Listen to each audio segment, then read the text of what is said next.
yang bersangkutan diberhentikan berkaitan dengan hasil pemeriksaan dari Irjen sudah terjadi pelanggaran. Pemberhentian sementara Bupati Aceh Selatan Mirwan MS terhitung sejak 9 Desember hingga 3 bulan ke depan. Keputusan diambil usai Itjen Kemendagri memeriksa Mirwan. Mendagri Tito Karnavian menyayangkan tindakan Mirwan yang tetap berangkat ke luar negeri meski pengajuan izinnya ditolak di tengah masa tanggap darurat bencana. Mirwan akan menjalani pembinaan di Kemendagri hingga 9 Maret 2026.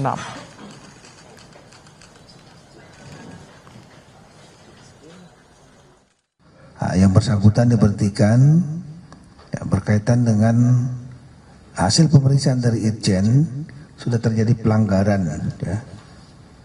Pasal 76 ayat 1 huruf I Undang-Undang Nomor 23 Tahun 2014 tentang pemerintahan daerah. Di antaranya adalah melakukan ke luar negeri tanpa izin menteri, dalam inilah Menteri Dalam Negeri. Aceh menjadi wilayah terdampak bencana paling parah. Akses jalan terputus, aliran listrik padam, dan pasokan air bersih minim. Bagaimana kondisi terkini dan penanganan korban bencana di sana? Kita akan berbincang dengan Kepala Biro Kompas TV Aceh, Putra Perwira, langsung dari Banda Aceh. Selamat malam, Putra. Malam, Ibrahim. Putra, bisa Anda gambarkan bagaimana saat ini kondisi Aceh? Apakah masih gelap gulita di malam hari ini, Putra? Baik, Ibrahim. Memang pada saat ini Banda Aceh itu banyak titik yang masih belum pulih listriknya. Ini berbeda halnya dengan apa yang menjadi laporan kemarin itu kepada Presiden. Walaupun memang hari ini sudah mulai ada klarifikasi dari PLN juga untuk pemulihan listrik di Banda. Memang banyak daerah di Banda Aceh ini yang belum pulih listriknya, termasuk di Aceh, termasuk di Banda Aceh yang saat ini gitu. Nah, listrik memang ini menjadi prioritas ya kalau untuk kondisi normal dan bencana saat ini, karena memang di Aceh sendiri seperti kita tahu, selain masalah listrik ini juga ada masalah akses jalan gitu. Ada 4 kabupaten yang di bagian tengah Aceh ini yang belum baik menerima bantuan gitu Ibrahim. Jadi saya bisa ada 700 dari angka yang kami dapat itu sekitar 735.000 jiwa di 4 kabupaten di bagian tengah Aceh itu, yakni di Kabupaten Gayo Luwes, Aceh Tengah, Bener Meriah, dan Aceh Tenggara itu yang masih mengandalkan pasokan bantuan dari udara gitu. Nah, ini kan tentunya tidak hal yang gampang ya untuk menyalurkan bantuan itu gitu. Putra, Itu Ibrahim. 735.000 warga masih belum dapat bantuan karena wilayah mereka terisolasi, Putra ya. Ini yang baru terdata, Putra.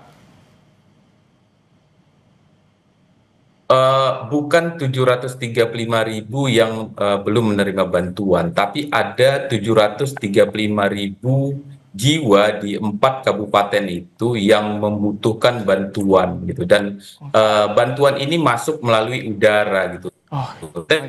Kita bisa kalkulasi lah seberapa kekuatan udara kita memasok untuk 735.000 warga di situ. Nah, tentunya ini yang menjadi sorotan strategi bagaimana mendistribusikan bantuan ke 4 kabupaten di bagian tengah Aceh itu, karena memang akses jalan itu belum pulih gitu. Banyak jembatan dan titik yang rubuh ya, dan yang putus, dan titik-titik yang terkena longsor gitu. Banyak badan jalan yang juga amblas gitu dan terkena longsor. Putra, sebetulnya kan kita tadi ketika jeda saya sempat melihat visual yang sambungan visual kami bersama dengan Anda, Putra, tapi ternyata ketika on air langsung ngedrop sinyal komunikasinya sehingga visual Anda tidak bisa kami tampilkan.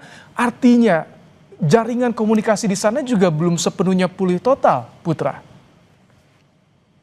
Iya, benar, benar Ibrahim. Jadi bisa saya gambarkan bahwa ini saya apa namanya, sambungan internetnya di kantor di Zoom yang memang eh, tidak begitu baik jadinya. Dan ketika saya keluar dari ruangan apa dari gedung kita ini, gedung kantor Kompas TV, saya sering sudah nggak dapat jaringan ya. Ini tandanya kan memang benar-benar belum pulih komunikasi. Sementara kalau misalnya kita bicara komunikasi, tentu komunikasi ini sangat perlu gitu dalam orkestrasi operasi untuk pemulihan apa namanya distribusi juga termasuk bantuan ke daerah-daerah terpencil. Oke. Nah, ini saya pikir yang harus menjadi perhatian yang benar-benar serius sama pemerintah gitu. Pemerintah hadir memang, tapi eh, kita butuh pemerintah apa namanya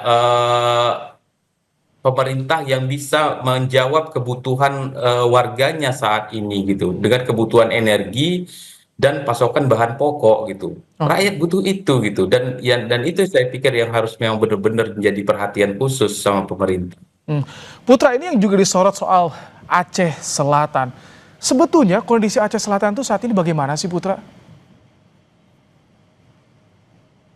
Eh, Baik Ibrahim, memang dari laporan-laporan rekan-rekan di lapangan kita, Aceh Selatan ini kondisinya sudah mulai membaik ya, walaupun memang di awal akhir November kemarin itu sempat diterpa banjir besar juga, karena sebagian besar Sumatera bagian utara itu memang terkena banjir gitu karena intensitas hujannya. Tapi perlahan sudah normal karena kalau dari klaster yang kita diskusikan di ruang redaksi itu ada 4 klaster kalau misalnya di Aceh ini gitu. Jadi Aceh bagian utara itu ada Hmm. PD dan PD Jaya ini sudah aksesnya sudah Oke. tersambung gitu. Putra, Dan bagian timur itu ya Putra, kalau Aceh Selatan ketika Kuala Simpang bupatinya itu sudah. bupatinya diberhentikan sementara oleh Mendagri, pengaruhnya bagaimana untuk pemerintahan di sana untuk distribusi bantuan terutama?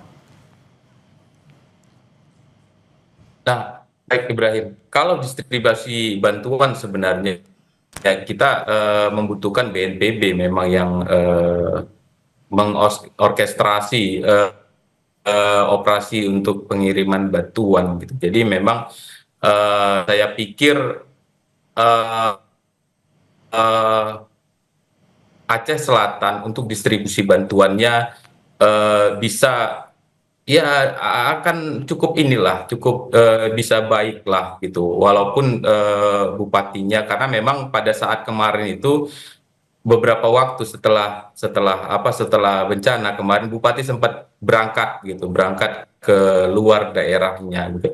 Ini yang kemarin itu sempat dibilang oleh presiden kalau dianalogikan sebagai di organisasi militer ini kan desersi gitu. Tapi tetap aja karena di situ ada sistemnya sudah berjalan juga ya memang distribusi bantuan ini tetap dilakukan gitu.